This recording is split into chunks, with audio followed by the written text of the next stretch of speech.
Team Grief is Legion. DsBn is Hellborn. This is not the round of 8. This is Losers Bracket, round of 4. And update that. All right. So here we go.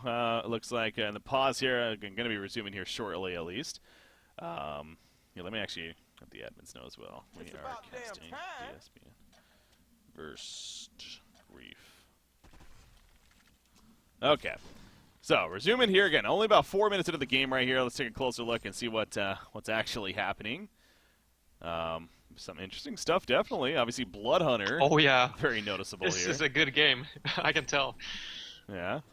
So, again, DsBn, this team here, DsBn, I guess, is maybe what it's short for. But, anyways, these guys, they ultimately lost to Reason Gaming here earlier on today, and that's why they're in the losers bracket. But you look at the players on this team, definitely some noticeable players. Pee-wee, especially. Again, good to see him back. I'm mentioning a big-time carry player on the scene.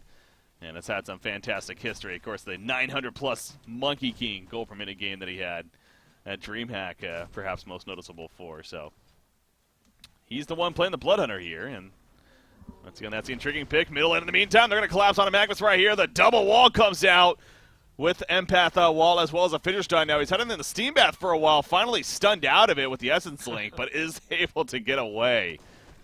Well played right there by Magnus, actually. Yeah, real well played. Didn't panic. Just stayed in the Steam buff. Nice patience from his part. Yeah. Let's survive through that. What are they doing here, though? How did they lane this? Was it Empath Bloodhunter lane? I guess it must have been. Assume so. Or we were. I guess it was starting off as a defensive Bloodhunter tri-lane. I don't know. That doesn't speak to me. Oh, Bloodhunter, by the way, he's going for killing a madman. He pops his ultimate right there with the hemorrhage, chasing him down. And remember, he can still see him in the invis. Because of his passive ability with the Blood Sense, the silence is put up, and yes, is going to eventually pick up the kill. And the Feast healing him up a little bit right there. So well played by Blood Hunter. Blood Crazy, that's what it's called. But yeah, so what do you make of this Blood Hunter pickup, though? Why do you think they would have gone it? I would assume that it's... Well, it's good versus the Madman for reasons that we just saw, but also for the Parasite. He can easily eat the Parasite creep immediately. And, I mean, even if it's a Puzzle Box Mauler, for example, that deals true damage, he heals for a percentage of that Puzzle Box HP. So, I mean, he literally drops nothing. Yeah. That would be my guess. Huh. However, I don't like the Empath combined with the Blood Hunter. It doesn't necessarily fit too well because he's not going to be... Like, he doesn't need extra movement speed. He already got the Blood Sense ability, so it's only for the Essence Link in that case and the wall, but he's not hitting, or it's not really the, the hard hitter either, so... Yeah, that's true. Huh. I mean, to be fair, he's definitely... one of those cases, too, could jump into, like, the Kraken or something like that and enhance him a little bit more. But, I do agree, yeah, usually you want in your hard carry and a hard carry that really would benefit from that increased attack speed and whatnot. And yeah, maybe Blood Hunter not necessarily looking to do that, but I mean, we have had glimpses of Blood Hunter here and there. Imba Boy actually does have some history playing it. Speaking of Reason Gaming, and most certainly versus specific heroes is really good. Versus, for example, pull heroes like Keeper and Warbeast. Warbeast especially. I mean, he's running so fast with his ultimate form. So if you throw the Bloodhunter ultimate on top of a Warbeast, he can't escape. Yeah. And you can eat his wolves, and you can like easily 1v1 him, get every single last hit. Yeah, the new Feast is actually really strong, man. The fact that you can activate it now. And actually, as we're talking about him, though, Alexial Leonis gank coming out here from Parasite. Mammoth obviously assisting. Nice defense at the Master's Call, though. It puts the hemorrhage on a Parasite, forces him to run away. Now he's going for the kill on a Mammoth first. If he gets the kill first, no, he will not. The stock is still going to be a kill on a Mammoth. It will not either. So they do enough to ultimately pick up the kill. Meanwhile, middle lane, Master of Arms ends up going down right there. As Magnus and Torture. That was really unfortunate at the top lane. He threw out the ultimate onto Parasite, but then it was a Mammoth in the end with the side, or like we're tower diving, so unfortunate. But a nice try at least with the Master of Arms call. I guess he was a little bit distracted by that as well. I mean, we saw the Master of Arms call being used on the Bloodhunter at the top, so I think that Legion team took that into consideration and just went on the Master of Arms right from the start, just finding him off guard, looking at the top lane. That's something that you should really stress as well. I mean, every single team. I mean, that's something that you can do better for, because there are. I mean, that's a rookie mistake usually that you look at other lanes when you're like being ganked or something. That's something that you should learn not to do. And usually, I mean, you can like there is going to be screaming, or not necessarily screaming, but there's going to be like stuff going on in your Skype conversations. You're going to be a little bit distracted when there is a gank happening, for example, when someone is in trouble. So just, I mean, take that into consideration. Just go full out during that stage, or during that time instead. Focus on your lane. Try to set up a kill at the same time. Usually it works out. Yeah, rely more on the communication and the team. That's where that trust factor kind of definitely comes in, knowing that going to be on the ball with responding quickly enough. But yeah, right there again, coming out at least, but in the end, not enough to save Blood Hunter right there. She's twice as good as Blood Hunter apparently has not won a lot of games. 11% win percentage. I think it's only Nullstone, yeah, was like, I've seen them play 1 or 2 games with it as well, and I think they won like a 1-hour game at some point, but, yeah. Yeah. I don't know, I think I almost want to say, maybe it's because people are trying to keep running in the wrong way in the hard carry sense. Like, do you consider Blood Hunter like an actual hard carry? Or is he more like a rampage, like more just a heavy ganker? I feel like it's like a semi carry. I mean, every single hero can carry if you just get enough farm. But I mean, Blood Hunter in core is not a hard carry whatsoever. He should be run like in the mid game, for example. When he gets like 2 or 3 items, I feel like going for Energizer, maybe a BKB. That's when he peaks. Yeah. After that, he's just gonna fall behind. He doesn't have the farming capability. I mean, you can go for what can you go for? You can't go for Rune Axe. You can't go for Grimoire. You can't really go for anything that helps you increase your farm. So. Oh, they should look to do something relatively soon, I feel. Behemoth, though, is nowhere even close to his portal key, so it's going to take quite some time. I don't think they can break any bases, or I mean break any towers by any time soon, so... yeah, a questionable draft overall. I mean, it really feels like they have drafted this in the mind with Blood Hunter being like that, hard carry. Oh my gosh. Wow. Teltuk survives with about 20 life or so. It was a well play by Haxford. He charged in there with a Ghost March, Swift Slash. Meanwhile, the top lane, they'll Blood Hunter looking to kill Madman will get that kill there, trying to take an empath. Not enough. The nice wall off right there, and now Parasite's in a lot of trouble. And Blood Hunter going to look to chase him down with that feast of his as well, or more so the Blood Sense.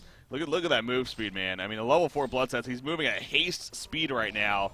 And Pinky Curdy actually takes credit for the kill.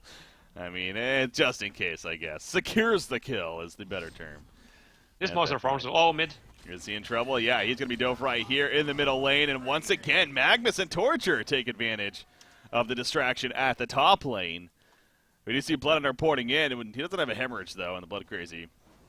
It's not going to really happen right here. So, again, they're doing a pretty good job of, taking advantage of that distraction. Really, they're going again. Are they actually going on it? Oh, yeah, they are going to the Blood Hunter right here. They catch him off guard, and he goes down. Madman assisting.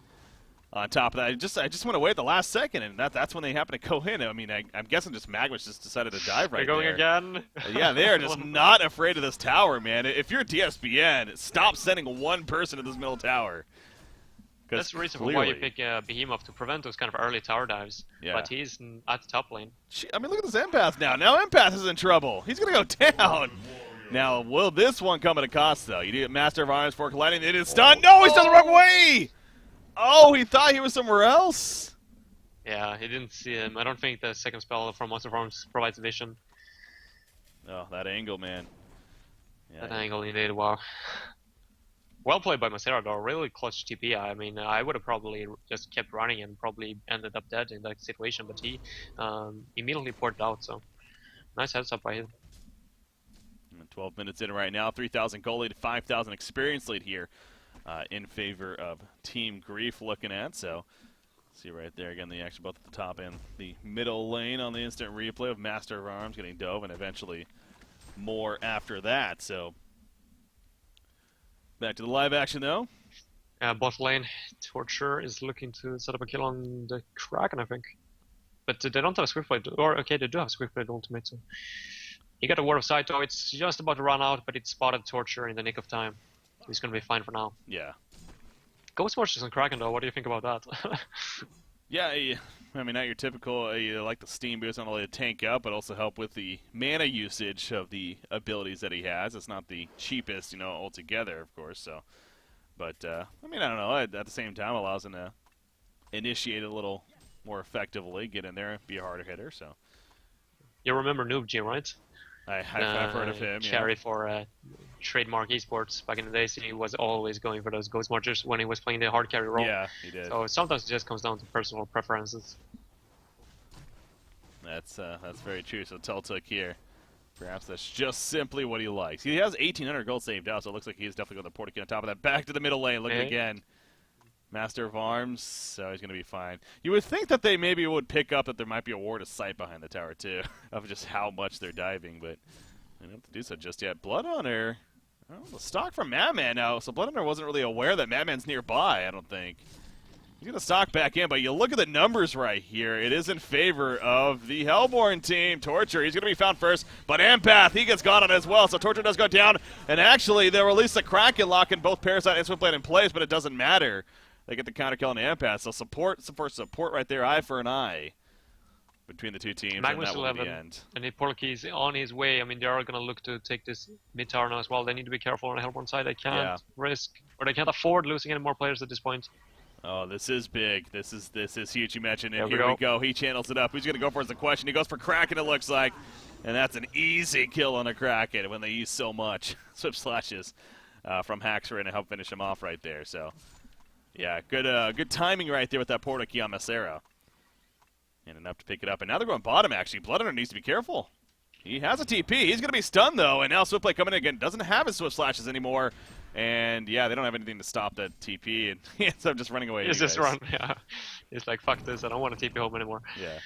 Realizing that he's going to be fine in the end. Madman middle lane. Nice disjoint on the stun right there. That definitely could have been the big difference maker to staying alive. Using that stalker, more so the barrel roll of his, to avoid being stunned. Really well played. There's a lot of things that you can disjoint with that barrel roll that you don't have any idea about. Like, there's so much stuff, like Swift Blade, Swift Slashes, for example, you can disjoint it. So Bloodhunter, again, you know, you were talking about earlier, too, now, with how he's decent counter, you know, like Dr. Repulsor, with how much he's picked up, or he was, I mean, Bloodhunter was constantly being brought up as far as, you know, that Blood Crazy ability, the longest silence in the game, man, 9 seconds, I think it is, yeah, at level 4. But again, there is the downside to it, so in cases like this, like, sure, using it against a Madman to prevent him from stalking and whatnot's good, but at the same time, you're amping his damage. By 80% base damage at level 4. You can't use it in the late game, that's for sure. Yeah, you do got to be a little bit careful with that. But also then using it on yourself is obviously something to take into consideration as well. So I've always found that to be kind of an interesting ability to use. Yeah, it's very unique. Huh. He's looking to go for Thunderclaw, by the way. Yeah, just noticed that. The Warp Cleft. I don't know, what is your take on that? It doesn't seem like a hero that really relies on increased attack speed, but... Like, I don't know. I mean, the entire draft tells me that they are running him as a hard carry, but I mean, it just overall. I mean, as soon as the Legion team picks up those BKBs, I mean, they have the Behemoth, they have the Kraken, sure, but I mean, it's not. I don't see them winning the late game versus a Madman and a Swiftblade. Yeah. They have the Monster of Arms, which can carry relatively well, but he went for Ghost Marchers as well. I just don't like Ghost Marchers, especially on Monster of Arms with so reliable attack speed, especially with that third passive ability of his when he switches to the red. Steam Boost is just so much more efficient if you want to transition into a hard carry, and it seems to me like they're looking to actually take this into the late game. Yeah. I mean, the Thunderclaw, and the more I'm thinking about it, too, on a Bloodhunter, it seems like it synergizes very well with his Feast, actually. I mean, it's constantly healing him up very quickly in the AoE aspect of killing creeps, and even throughout team fights, you know, say that those procs going off and killing a creep here and there, obviously helping to heal him up slightly, and can be a difference maker, so. You know. It's just not going to be, he's not going to have the time to farm. That's the thing. The Hellborn or the Legion team is already putting pressure on him. I mean, they know for a fact that he has the Thunderclaw now, so that they can't fight, so they're taking some towers, and even if they have, the late game, I mean, they are doing this passive aggression thing. They know for a fact that there's no way the Hellborn team can stop them as long as Behemoth doesn't have his full key, and they can see him clearly at the top lane. So I like the aggression. I would like them to be even more aggressive, maybe place offensive wards in the enemy force and just try to shut down the Behemoth and Bloodhunter completely. Madman middle lane, he's hanging around a little bit here, but he wants this tower kill. It's going to be close. It's definitely in deny range now, and actually they fall back before. Parasite, even in the Hell Cannon, feeling very threatened here. He's going to be denied. Yeah, it is. I mean, he's actually gets back before getting caught. Usually when they're in the Hell Cannon, they feel pretty ballsy. And actually, Master of Arms, he may be overextending right here. Nice stuff for Torture coming out. They can chase him down, but Kraken release the Kraken. It will catch Madman. Actually has to run through it. Master of Arms, though, is going to be picked off. Here comes Bloodhunter and Behemoth, though. No portal key on Behemoth, but the Fissure Stone lands, and Parasite is going to be taken out. Hemorrhage was used on Parasite as well, so Bloodhunter, at that feast activated, chasing players down, going for Torture, it looks like. But a Magnus Eruption comes out of nowhere. Now Bloodhunter, he's dropping pretty fast. Can he get a heal up is the question. It doesn't look like it. He gets out of range. Oh, big shockwave from Behemoth, helping to keep him alive. Nice Fissure Stone as well. And Bloodhunter will survive when it's all said and done. Master of Arms, 4th Lightning. And now Kraken thinking about going back in. Magnus stun on a Master of Arms, though. Takes him out, but Madman costs his life. The tower's still alive. And it finally is actually killed by the Legion team. The Hellborn side, that was a miscue right there. They definitely should have denied that tower, to be honest. But, I mean, at the same time, they allowed people to teleport to it, so maybe not. But, well, I think the Legion team comes out on top of that fight, though, in the end. Well, big time. I don't know why they're trying to force the issue. I mean, Master of Arms and Empaths were running after the Madman. Even if they would have gotten stun off, it wouldn't have been enough damage to kill him. And, I mean, they just went for the Thunderclaw onto the Bloodhunter, and Behemoth didn't have his portal keys. And there's really no reason whatsoever to force fight before they actually have those extra items. Parasite bought back, so that's one positive thing for the Hellborn side, but right now I would say the Legion is looking really damn scary. Yeah, absolutely are, and he starts with Swift Blade, of course, Frostburn finished onto him. Magnus actually was still in the triple stack Ancients there in the meantime, and again, seeing the end of that last fight right there, but actually he's going to leave one of the Crushers behind. We talked about that earlier, and kind of leave that for the sake of blocking more spawns, if anything, so well played right there. Portal key on Behemoth, is that? Okay, he does have it now, yeah. Does Pinky Curdy here. Projected they're going top. looking pretty good for the Legion team right here. They are going to try to collapse on a Madman again. He's blood crazy as well as Hemorrhage, so I mean, when that happens, Hemorrhage is, again, one of those fun abilities where it's like, obviously you don't want to run if you don't have to, but at the same time, it is better to run in some cases.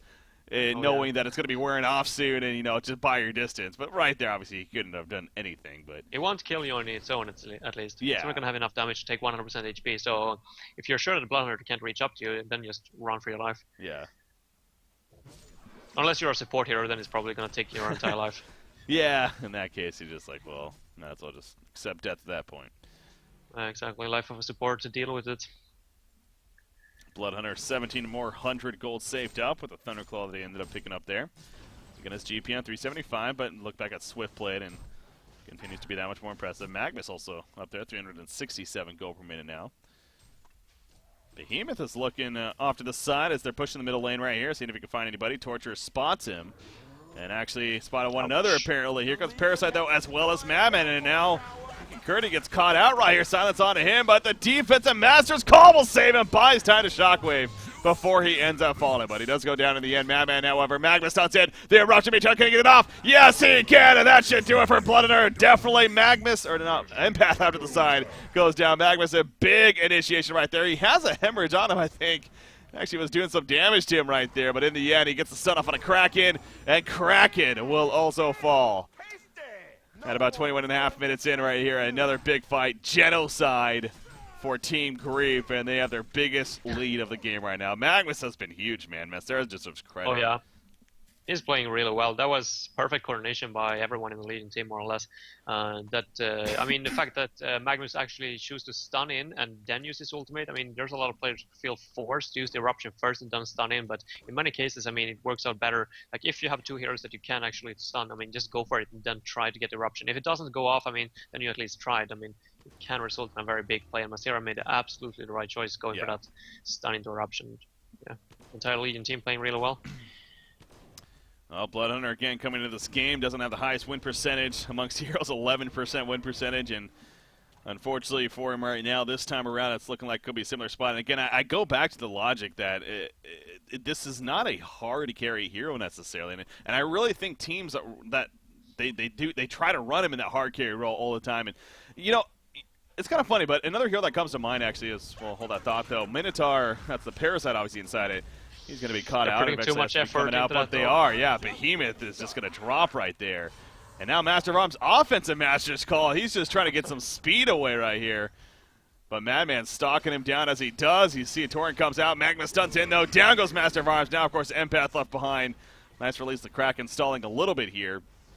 But definitely damage already done. In fact, Madman, he's still trying to find this Empath. He will find her, but doesn't want to dive the tower too much. Although Torture says, don't worry, I'll take care of it. And Empath does get picked off, so you can tell it's just falling apart. They're putting too many resources into trying to get so simple, and it doesn't even work in the end. So, oh, geez. Oh, that's embarrassing. I apologize, guys. I had the wrong screen on the whole time.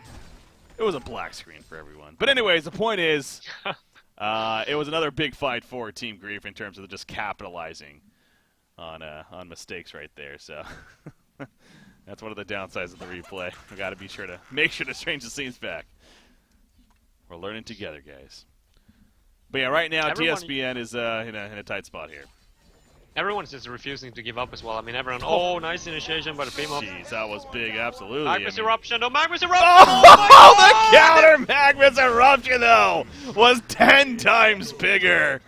And I think that's where you say, all right, what's done is done. Let's just move on, because holy crap. Macera, 6-0-12. That stat line doesn't even really show how impressive he's been, though. He has just had several huge ultimates this game. No doubt. Now I think it's time to consider. I was just about to say, I mean, it's impressive that no team like so far is just, want to play the game out to its fullest, never want to surrender, but then that happens and you're just like, okay, never mind. Yeah. Maybe we should concede. That was huge, man. 24.5 minutes in, it's safe to say Team Grief is feeling pretty good about taking game number 1 here. Again, it is a best out of 3, so definitely still plenty of chance for both sides as far as still making things happen here, but see right there again the eruption eventually coming out here. Got to watch that one again, most certainly. Not missing too much yet, and there you go. All right, but back to the live game. Shrunken head on Bloodhunter. I mean, he's getting close to it, but too little, too late kind of deal. Going back to the point that I was talking about, though, Arachna. Arachna's another one of these kind of heroes that, sure, it has carry potential, but I really think the idea of running Arachna as more of an aggressive ganker could actually work out pretty well. With her ultimate, she brings the aura to the table anyways for the team, and the constant slow that she just seems like a hero that's built for going and setting up kills and ganking heroes by herself even. I feel like Bloodhunter is very similar to that. I feel like those heroes, yeah, definitely. Those heroes are similar. I like, I mean, you could potentially build the Bloodhunter in the same way as Arachna, definitely. I mean, go Steam Boot into Energizer, get Shroud or Pull Key, and just run him as that ganker. See here, I mean, they tried once again, but it's not going to happen.